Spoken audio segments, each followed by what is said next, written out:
Topic of this video is centered around the word jurisdiction. So jurisdiction is a fancy AP Gov term that describes like what court gets to hear the case. So there are two types of jurisdiction when we talk about what kind of cases the Supreme Court hears. The first type is super rare. It's called original jurisdiction. And this simply means that the case starts in the Supreme Court. It almost never happens. You'll notice that there are different levels of both the federal and state courts.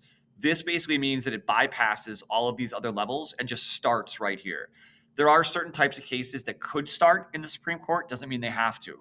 If two states are fighting, it could start in the Supreme Court. If a foreign country is involved in a legal battle, it could start in the Supreme Court. And if it's just like a super time sensitive matter that can't wait, like there's immediacy, something that has to be decided quickly, you can't wait 4 or 5 years for a legal decision to play out through the various court levels, it could start in the Supreme Court, but it's rare. So original jurisdiction is when the case starts in the Supreme Court. Most cases get to the Supreme Court on what's called appellate jurisdiction. This is when the Supreme Court hears the case after at least one other court has heard it, if not multiple. So on the federal side, 1, 2, and then the third.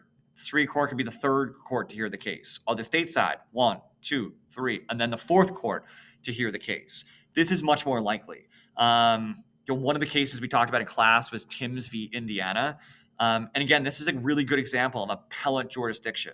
This guy's legal battle against the state of Indiana started at a lower court in 2016 and then eventually increased its way through the court system until it eventually got to the Supreme Court in 2018, and the decision was made in 2019. But the Supreme Court didn't hear this case first. It heard it after several other courts heard it. This is called appellate jurisdiction, and this is how most cases get to the Supreme Court.